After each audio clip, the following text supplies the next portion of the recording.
اما بعد اعوذ باللہ من الشیطان الرجیم بسم اللہ الرحمن الرحیم وَإِذْ آتَيْنَا مُوسَى الْكِتَابَ وَالْفُرْقَانَ لَعَلَّكُمْ تَهْتَدُونَ وَإِذْ قَالَ مُوسَى لِقَوْمِهِ يَا قَوْمِ إِنَّكُمْ ظَلَمْتُمْ أنفسكم باتخاذكم العجل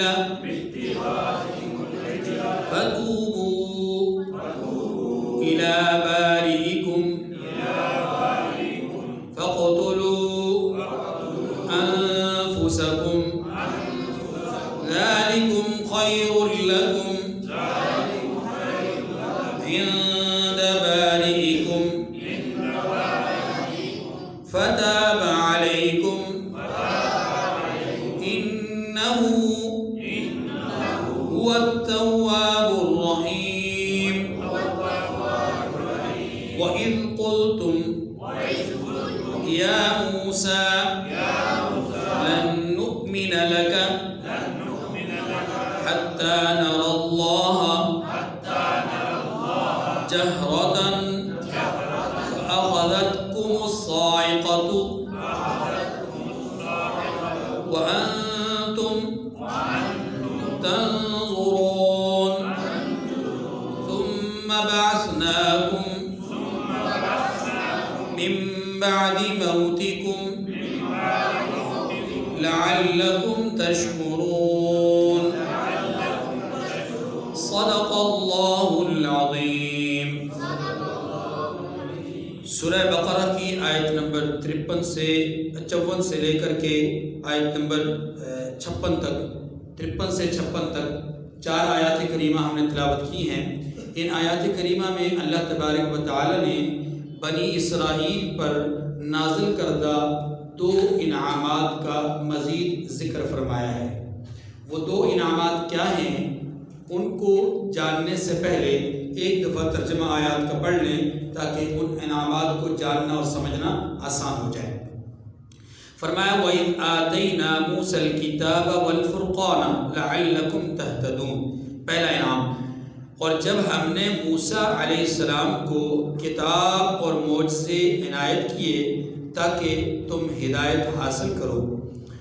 اور دوسرا انعام وَإِذْ قَالَ مُوسَى لِقَوْمِهِ يَا قَوْمِ إِنَّكُمْ ظَلَمْتُمْ أَنفُسَكُمْ بِاتِّخَاذِكُمُ الْعِجْلَ فَتُوبُوا إِلَى بَارِئِكُمْ فَاقْتُلُوا أَنفُسَكُمْ. اور جب موسیٰ علیہ السلام نے اپنی قوم کے لوگوں سے کہا کہ بھائیو تم نے بچڑے کو معبود بنا لیا ہے، معبود بنانے میں بڑا ظلم کیا ہے، تو اپنے پیدا کرنے والے کے آگے توبہ کرو اور اپنے آپ کو ہلاک کر ڈالو. ذالکم خیر لکم عند بارئکم، تمہارے خالق اور مالک کے نزدیک تمہارے حق میں یہی بہتر ہے. فتاب علیکم، پھر اس نے تمہارا قصور معاف کر دیا، انہ هو التواب الرحیم، بے شک معاف کرنے والا اور صاحب رحم ہے. یہ 2 انعامات ہیں. اور تیسرا انعام وَإِذْ قُلْتُمْ يَا مُوسَى لَن نُؤْمِنَ لَكَ حَتَّى نَرَى اللَّهَ جَهْرَةً فَأَخَذَتْكُمُ الصَّاعِقَةُ وَأَنْتُمْ تَنظُرُونَ. اور جب تم نے موسیٰ علیہ السلام سے کہا کہ موسیٰ علیہ السلام جب تک ہم خدا کو سامنے نہ دیکھ لیں گے تم پر ایمان نہیں لائیں گے، تو تم کو بجلی نے آ گھیرا اور تم دیکھ رہے تھے. ثم بعثناکم من بعد موتکم لعلکم تشکرون. پھر موت آ جانے کے بعد ہم نے تم کو اثر نو زندہ کر دیا تاکہ احسان مانو. تو یہ 3 انعامات جن کا یہاں پر ذکر ہے ان 4 آیات کریمہ میں، ان کو سمجھنے کی کوشش کیجیے گا. جو پہلا اور تیسرا انعام ہے، اصل میں آج کی اس نشست میں وہی انعام بیان ہوا ہے. یہ جو درمیان میں جو انعام ہے تیسرا، یہ میں نے ترجمے کے درمیان میں تیسرا کہہ دیا، ورنہ ہمارے تفسیر میں آج 2 ہی انعامات کا ذکر ہے. جو تیسرا درمیانی انعام ہے اس کا ذکر پچھلی آیت کریمہ کے ساتھ ہے جو گزشتہ درس میں ہمارے سامنے گزر چکی تھی کہ بچڑے کی پوجا کی، بچڑے کی پوجا کرنے کے بعد ایک فریق کو اللہ تبارک و تعالیٰ نے حکم ارشاد فرمایا کہ اس کو جس نے پوجا کی ہے تم اس کو قتل کرو، اور جو لوگ منع کرنے والے تھے ان کو بالکل الگ تھلگ کر دیا، نہ ان سے کوئی سزا کسی کو دلوائی اور نہ خود ان کو سزا ملی، بلکہ وہ بالکل الگ تھلگ تھے۔ اللہ تعالیٰ نے ان سے کوئی مواخذہ، کوئی پکڑ، کوئی گرفت ان کی نہیں کی۔ جن دو گروہوں میں سے ایک گروہ نے شرک کیا اور دوسرے گروہ نے شرک سے روکا نہیں، تو جنہوں نے شرک کیا ان کے مارے جانے کا ذکر کیا گیا، اور جنہوں نے منع نہیں کیا ان کو کہا گیا کہ تم اپنے ہاتھوں سے مارو تاکہ تمہیں بھی سزا کا احساس ہو اور آئندہ کے لیے تمہیں بھی اندازہ ہو کہ ہم نے کوئی غلطی نہیں کرنی ورنہ ہم بھی اس طرح کی کسی سزا کے مستحق ہو سکتے ہیں۔ اس لیے میں نے ابتدا میں عرض کیا تھا کہ دو انعامات ہیں یہاں پر، تو یہ دو انعامات جن کا ذکر آج کی اس نشست میں ہونا ہے، ان میں سے پہلا انعام اللہ تبارک و تعالیٰ نے یہ ذکر فرمایا کہ جب بنی اسرائیل نجات پا کر کے وادی تیہ میں آ گئے تو انہوں نے موسیٰ علیہ السلام سے مطالبہ کیا کہ آپ ہمارے لیے دستور اور قانون ضابطہ منگوائیں۔ اللہ تبارک و تعالیٰ سے اصرار کے بعد اللہ تبارک و تعالیٰ نے موسیٰ علیہ السلام کو طور پہاڑ پر بلایا، جس کی تفصیل ہمارے سامنے آ چکی تھی۔ اب بتایا یہ جا رہا ہے کہ چونکہ درمیان میں بچڑے کی پوجا کا ذکر آ گیا تھا تو معاملہ اور بحث اس طرف چلی گئی، اس لیے اب پھر سے ذکر کیا جا رہا ہے کہ وہ انعام اصل میں تھا کیا؟ کتاب یعنی تورات کا مل جانا۔ تورات کا یہ تورات ان کے لیے فرقان تھی، ان کے لیے حق اور باطل کے درمیان تمیز کرنے والی تھی، ان کے لیے ہدایت کا ذریعہ تھی، ان کے لیے دستور حیات تھی، ان کے لیے ضابطۂ اخلاق تھی۔ کاش کہ وہ اس کو فوراً قبول کر لیتے، مان لیتے، لیکن انہوں نے ایسا نہیں کیا۔ یہ دوسرا انعام اللہ تبارک و تعالیٰ نے ذکر فرمایا کہ تورات کا، پہلا انعام ذکر فرمایا کہ تورات کا مل جانا، دوسرا انعام کیا ہے؟ اسی کے نتیجے میں ہوا کیا؟ اب اگلی بات کہ جب موسیٰ علیہ السلام نے بچڑے کی پوجا کرنے والوں کو اللہ کی طرف سے سزا کا حکم سنوا دیا اور سزا مل گئی اور سارا معاملہ ختم ہو گیا، اب ان لوگوں پر اس تورات کو پیش کیا کہ یہ ہے اللہ کا وہ ضابطہ جو میں تورات سے اپنا طور پہاڑ سے لے کر آیا ہوں، اور 40 دن کے چلہ کاٹنے کے بعد اللہ تعالیٰ نے مجھے بطور نعمت یہ عطا فرمایا ہے۔ اب جب انہوں نے یہ کتاب دیکھی، احکامات سنے، احکامات کو دیکھا، تو فوری طور پر موسیٰ علیہ السلام سے کہنے لگے، اے موسیٰ آپ طور پہاڑ پر تو اکیلے گئے تھے، طور پہاڑ پر تو اکیلے گئے، آپ ایک کتاب لے آئے تختیوں پہ لکھی ہوئی، ہمیں کیا پتہ کہ یہ اللہ نے کتاب دی ہے؟ نعوذ باللہ، ہم کیسے مان جائیں، کیسے یقین کر لیں کہ یہ اللہ کی کتاب ہے، اللہ نے بھیجی ہے؟ آپ اکیلے تھے۔ اب اس کا طریقہ کار اور حل یہ ہے کہ آپ ہمیں بھی اللہ کا کلام سنائیں، جیسا کہ آپ کا دعویٰ ہے کہ مجھ سے اللہ بات کرتے ہیں، اللہ آپ سے کلام کرتے ہیں، تو ہمیں بھی اللہ کا جو ہے وہ کلام سنائیں۔ موسیٰ علیہ السلام نے اللہ تبارک و تعالیٰ سے فریاد فرمائی اور اللہ تبارک و تعالیٰ نے اجازت مرحمت فرمائی کہ آپ اپنی قوم کے تمام قبائل میں سے 6 لوگوں کو لے کر آئے۔ مفسرین نے لکھا ہے مجموعی طور پہ 72 افراد کو لے کر آئے، یا بعض حضرات نے 70 بھی لکھا ہے، 70 یا 72 افراد لے کر آئے۔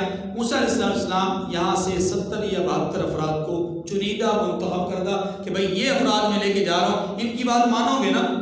جب یہ واپس آئیں گے جو آ کر کہیں مان لو گے؟ سب نے کہا جی ہم مان لیں گے، ہمارے نمائندے ہماری قوم کے طرف سے جو ہے وہ ایک نمائندے کے طور پہ ہیں، ہم ان کی بات مان لیں گے۔ چنانچہ یہ 70 یا 72 افراد موسیٰ علیہ السلام کے ساتھ چل دیے، طور پہاڑ پر پہنچے۔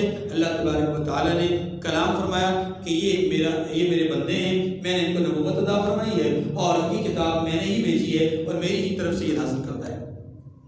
جب بات سنی، کلام سنا، تو فوراً یہ چیخ پڑے کہ اوہو آواز تو آ رہی ہے، آواز تو آ رہی ہے، لیکن معلوم نہیں کہ اے موسیٰ شاید آپ نے پہاڑ کے پیچھے کسی کو بٹھا رکھا، ہمیں کیسے پتہ چلے گا کہ یہ اللہ ہی کی آواز ہے؟ آواز تو سن لی ہم نے، لیکن ہمیں کیسے پتہ چلے گا کہ یہ اللہ کی آواز ہے؟ ظالموں نے ایک لمحے کے لیے نہیں سوچا کہ موسیٰ علیہ السلام کا دعویٰ صرف یہ تھا کہ مجھ سے اللہ کلام کرتے ہیں، میں نے اللہ کو دیکھا نہیں، میں نے اللہ کی زیارت نہیں کی۔ یہ بات انہوں نے ایک دفعہ بھی دعویٰ نہیں کیا کہ میں اللہ کی زیارت کر کے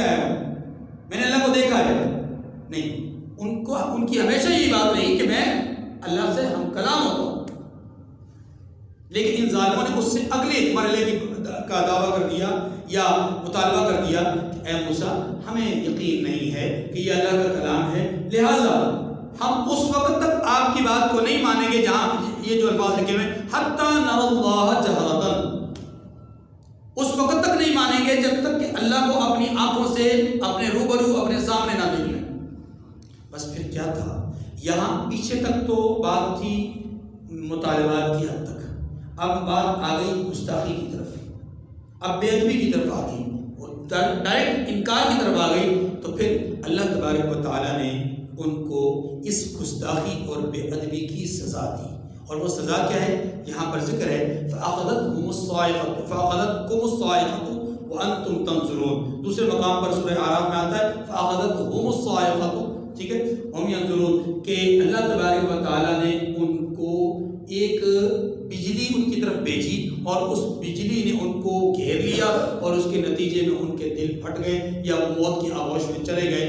بعض حضرات نے یہ کہا ہے کہ وہ بے ہوش ہو گئے، اور اکثریت اور جمہور مفسرین کی رائے یہی ہے، قرآن پاک کے صراحتاً الفاظ بھی یہی ہیں کہ ان پر موت طاری ہو گئی اور وہ مر گئے، اللہ تبارک و تعالیٰ نے ان کو موت کے گھاٹ اتار دیا۔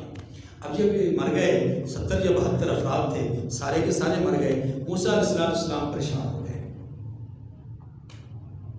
اور پریشانی بنتی بھی تھی، پہلی قوم ماننے والی نہیں، پہلی وہ ہر حرام بدتمیز اور گستاخ بے ادب قسم کی قوم، اب ان کے نمائندوں کو لے کر آیا، وہ مار دیے گئے، ہاں جی یہ تو مزید گستاخی اور بے ادبی پہ آ جائیں گے، اور بلکہ 70-72 افراد کے قتل کا جو ہے وہ مطلب مقدمہ ان پر دائر کر دیں گے، اور جو ہے وہ معاملات دوسری طرف چل جائیں گے۔ موسیٰ علیہ السلام بہت زیادہ پریشان ہوئے، رب کے حضور فریاد رس ہوئے، اللہ کے ہاں دربار میں فریاد کی کہ پروردگار رحمت کا معاملہ فرمائیے، کرم کا معاملہ فرمائیے، ان کو ان کی کیے کی سزا مل چکی ہے، ان کو ان کی گستاخی اور بے ادبی کی سزا مل گئی کہ ان کو زندگی سے موت کے آغوش میں آپ لے گئے، اب میری فریاد یہ ہے کہ میرے ساتھ میری قوم کے اعتماد اور اطمینان کو بڑھانے کے لیے، یہ الفاظ میرے میں مطلب ایک نقشہ کھینچ رہا ہوں کہ میرے ساتھ جو ہے وہ میری قوم کے اعتماد اور اطمینان کو بڑھانے کے لیے ضروری ہے کہ یہ لوگ واپس جائیں، ورنہ اگر یہ لوگ واپس نہیں جائیں گے تو قوم کے اندر پہلے ہی بے اعتمادی ہے، قوم پہلے ہی بے ادبی کا شکار ہے، گستاخی کا شکار ہے، تو وہ مزید بے ادبی اور گستاخی کا مظاہرہ کریں گے۔ پروردگار رحمت کا معاملہ فرمائیے۔ موسیٰ علیہ السلام نے پتہ نہیں کتنی لجاجت کے ساتھ اور کتنی آہ و فغاں کے ساتھ اور کتنی جو ہے وہ مطلب گریہ وزاری کے ساتھ جو ہے وہ دعائیں کی ہوں گی، اور کتنا اصرار کیا ہوگا اور کتنی فریاد کی ہوگی اللہ کے دربار میں، وہ موسیٰ علیہ السلام جانتے ہیں، اللہ جانتے ہیں۔ قرآن پاک نے صرف اتنا ہی کہا ہے کہ یا حدیث مبارکہ نے اتنا ہی بتایا ہے کہ موسیٰ علیہ السلام کی فریاد کے بعد ہوا کیا، اللہ تبارک و تعالیٰ نے ان کی فریاد کو قبول کیا اور پھر فرمایا ثم بعثناکم من بعد موتکم، تمہیں مرنے کے بعد دوبارہ اٹھایا۔ یہ نعمت ہے، یہ نعمت ہے کہ تمہیں موت کی آغوش میں لے جانے کے بعد پھر سے دوبارہ زندہ کیا، لیکن اے ظالمو تمہیں پھر بھی اپنے محسن اور اپنے احسان کرنے والے اور اپنے منعم کے انعامات کا ذرہ برابر لاج نہیں ہے۔ اس نے تو تمہیں زندگی اس لیے دی تھی لعلکم تشکرون، یا تاکہ تم شکر ادا کرنے والے بن جاؤ۔ تمہیں چاہیے تھا کہ تم واپس پلٹتے تو قوم کے سامنے خوشی خوشی کہتے، قوم کے سامنے اچھل کر کے کہتے ہاں ہم نے اپنے رب کی بات کو سنا، ہاں ہم اپنے رب کے کلام کو سن چکے، ہاں ہم نے اپنے رب کی گفتگو کو سنا، ہم بڑے خوش نصیب ہیں، بڑے سعادت مند ہیں۔ ہاں ہم نے تھوڑی سی بے ادبی کی تھی، تھوڑی سی گستاخی کی تھی، اللہ نے اس گستاخی کا بے ادبی کا ہمیں فوراً منہ توڑ جواب دیا، سزا دی، اور پھر اس سزا کے بعد اللہ نے پھر ایک انعام نازل فرمایا، پھر ایک نعمت نازل فرمائی کہ ہمیں جو ہے وہ دوبارہ موت کی آغوش سے نکال کر کے زندگی اور حیات سے جو ہے وہ لطف اندوز کیا ہے۔ اب ہم تمہارے سامنے جو کھڑے ہیں، یہ ایک دفعہ موت کے منہ میں جانے کے بعد واپس آئے ہیں۔ چاہیے تو یہی تھا، لیکن بدقسمت قوم تھی۔ میں نے ابتدا میں عرض کیا تھا کہ اس دھرتی پر، اس کائنات کی اس دھرتی پر یہ ایسی قوم ہے کہ جس کو اللہ تعالیٰ نے قدم قدم پر نعمتوں سے نوازا ہے اور بڑے بڑے انعامات ان پر نازل کیے ہیں، لیکن اتنی بدقسمت قوم تھی کہ انہوں نے کوئی موقع ہاتھ سے جانے نہیں دیا بے ادبی کا،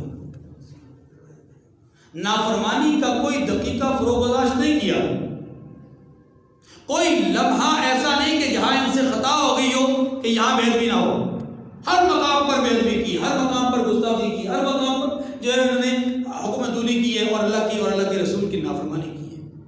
لیکن اللہ کا معاملہ ہی کچھ اور ہے. اللہ تعالیٰ ان کی برابر ان کی حکم عدولیوں کے باوجود، نافرمانیوں کے باوجود مسلسل انعامات نازل فرماتے رہے، مسلسل ان پر نعمتیں نازل فرماتے رہے. تو یہاں آپ کے اور میرے سامنے آیا کہ دو انعامات اللہ نے ذکر کیے ہیں. پہلی نعمت تورات کا مل جانا، اور دوسری نعمت اس تورات کے من جانب اللہ ہونے سے انکار کرنے یا شک و شبہ کا اظہار کرنے کے نتیجے میں اللہ سے ہم کلام ہونا، یا اللہ تبارک و تعالیٰ کا ان سے کلام کرنا، اور کلام کرنے کے بعد ان کا انکار، اور انکار کے نتیجے میں موت کی آغوش میں جانے کے بعد پھر دوسری نعمت ان کو دوبارہ زندگی عطا کرنا. یہ دوسری نعمت تھی. بدقسمت تھے یہ لوگ، نعمتوں کا احسان، نعمتوں کا احساس یا نعمتوں پر شکرانہ یا منعم اور محسن کا احسان جو ہے اس کو یاد کرنا، یہ ان کی قسمتوں میں نہیں تھا. اور وہ ہمیشہ جو ہے وہ منعم کو اور محسن کو بھول جانے والے لوگ تھے. واپس پلٹے اپنی قوم کے پاس، قوم کو آ کر کے عجیب و غریب قسم کی باتیں کرنے لگے، عجیب و غریب قسم کی باتیں کرنے لگے، اور یہاں آ کر کے انہوں نے انکار کر دیا اس تمام تر معاملے سے اور ماجرے سے کہ جو وہ دیکھ کر آئے تھے، جو ان کے ساتھ بیتا تھا، اس سے انکار کر دیا. اس کی تفصیل انشاءاللہ چند آیات کے بعد آئے گی کہ پھر اللہ تبارک و تعالیٰ نے پھر ان کو ان کے انکار پر ایک سزا میں بظاہر مبتلا کیا، لیکن وہ سزا دی نہیں، سزا کی صرف وارننگ دی، اور اس کے نتیجے میں پھر یہ مان گئے.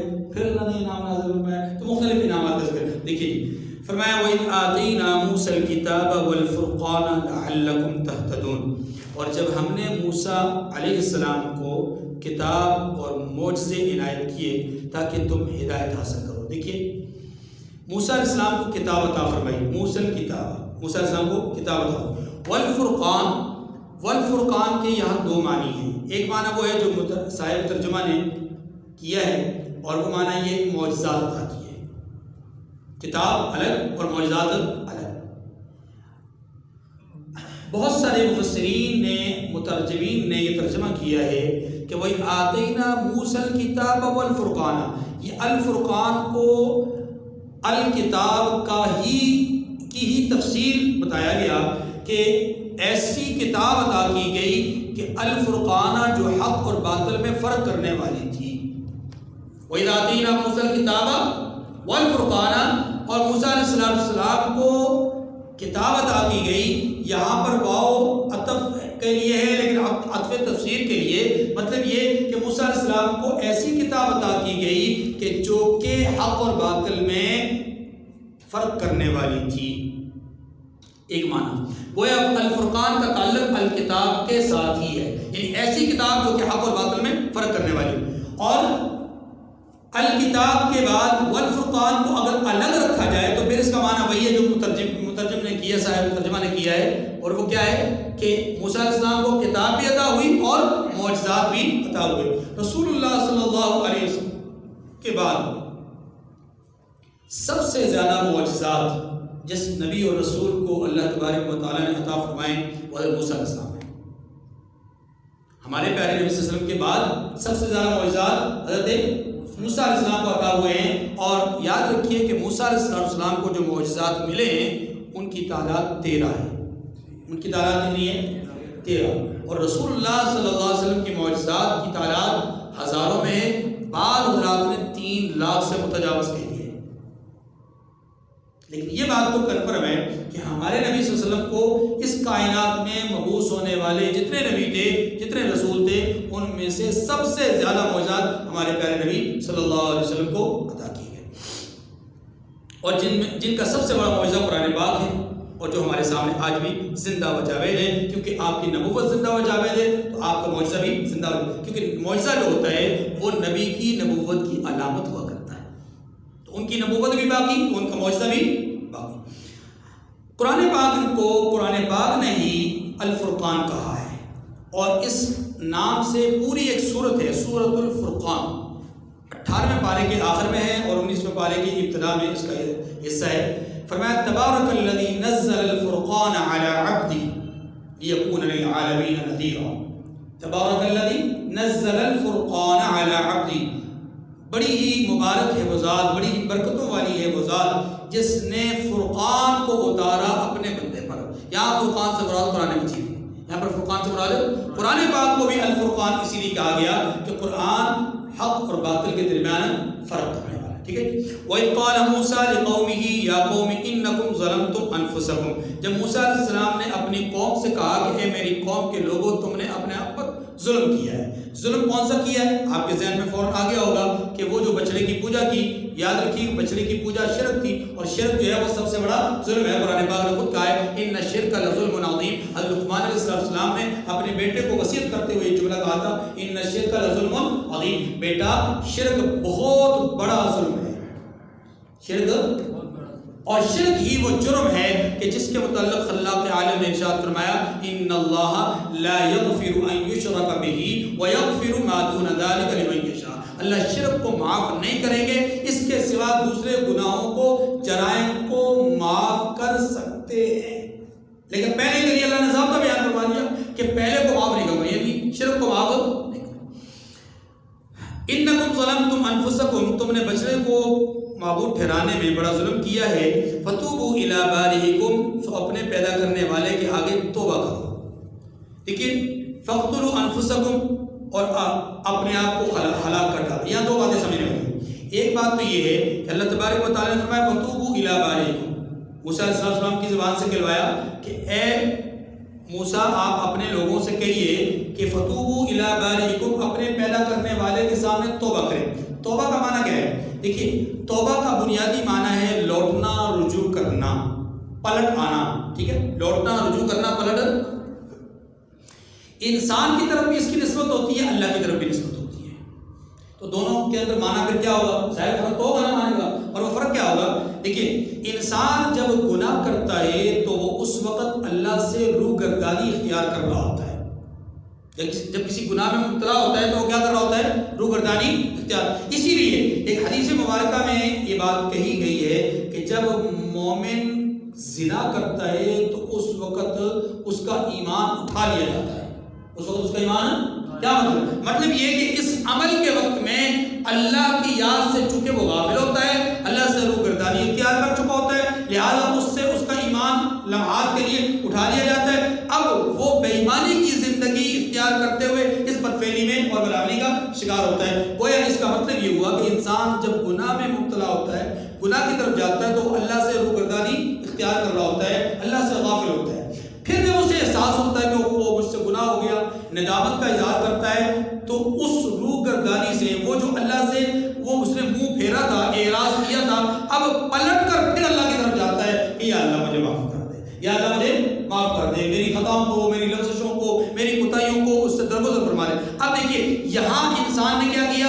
اللہ سے پہلے روگردانی اختیار کی، پھر جب احساس ہوا تو پھر پلٹ آیا کس کی طرف؟ رحمان کی طرف، پلٹ آیا دوبارہ ایمان کی طرف، پلٹ آیا دوبارہ اللہ کے خوف اور خشیت کی طرف۔ تو اس پلٹ آنے کا نام، اس رجوع کر لینے کا نام، اس پلٹنے کا نام اور اس واپس آنے کا نام کیا ہے؟ توبہ کرنا۔ توبہ کا معنی یہ ہے، توبہ کا معنی ہی یہ ہے کہ انسان گناہ کرنے کی وجہ سے جو اللہ سے منہ موڑ لیا تھا اس نے، اب دوبارہ اللہ کی طرف لوٹ کر آ رہا ہے۔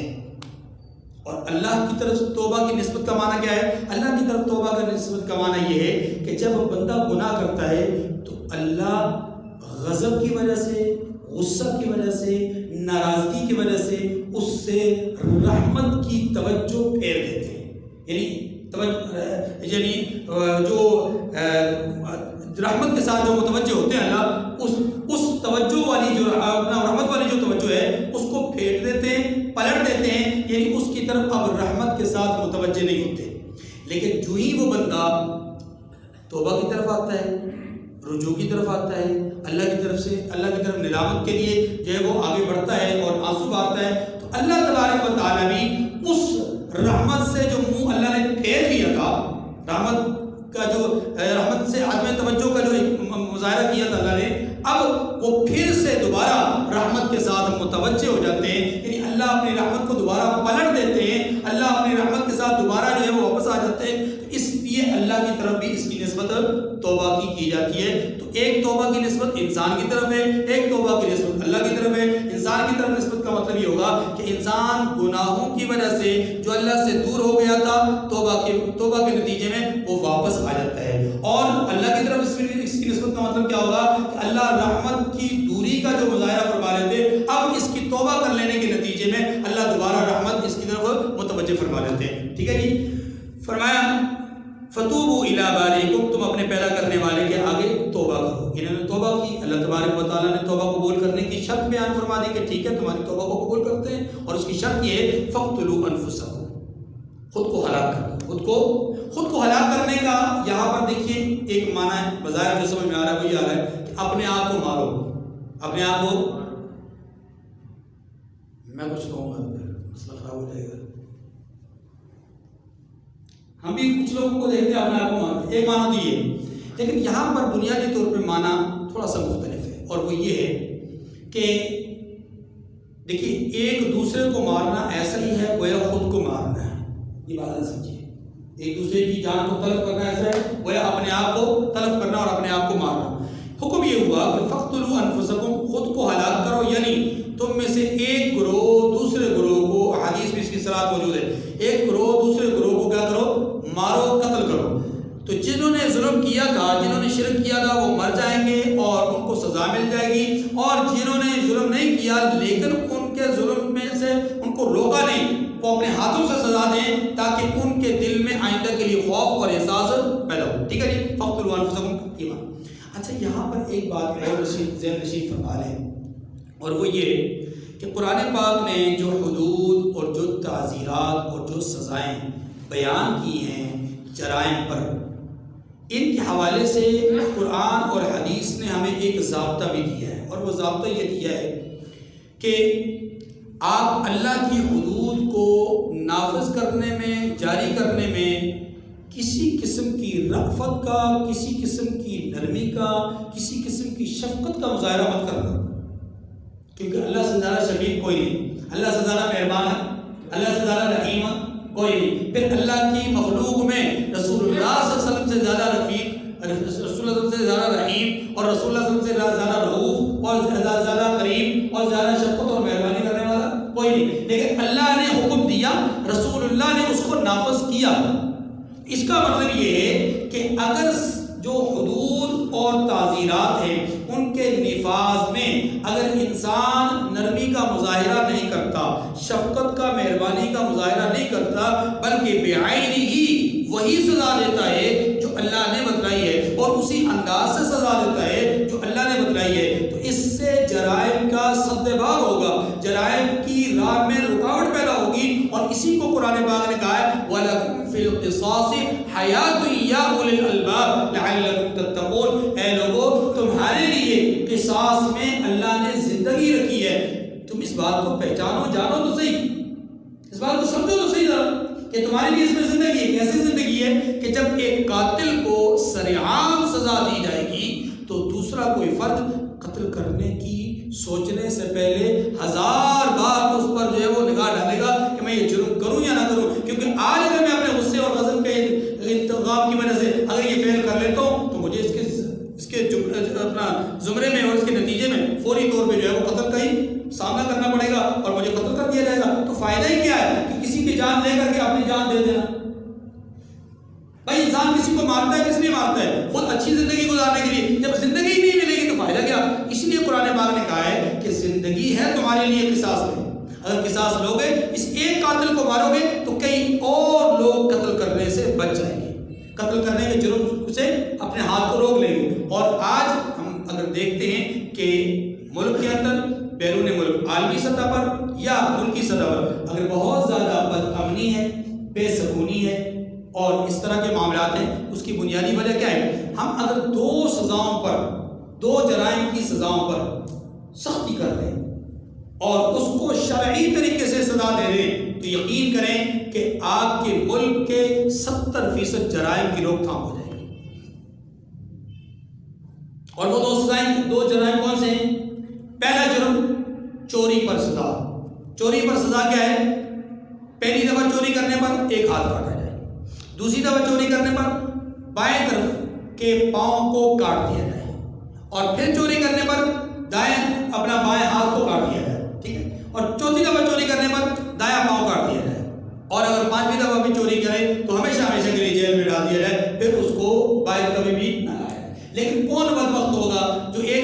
کٹوانے کے بعد پھر پاؤں کو کٹوائے، پھر دوسرا ہاتھ کٹوائے، پھر دوسرا پاؤں کٹوائے، کون بدبخت ہوگا؟ کسی میں اتنی ہمت ہی نہیں، ٹھیک ہے؟ اسی لیے شریعت مطہرہ نے جب یہ سزا نافذ کی تو آج تک تاریخ اسلام میں جب یہ سزائیں نافذ ہوئی تھی، جب یہ سزائیں چل رہی تھی، اس دوران میں کوئی ایک مجرم بھی کم از کم مجھے ایسا نظر نہیں آیا کہ جس کے تاریخ میں 2 اعضاء کاٹے گئے.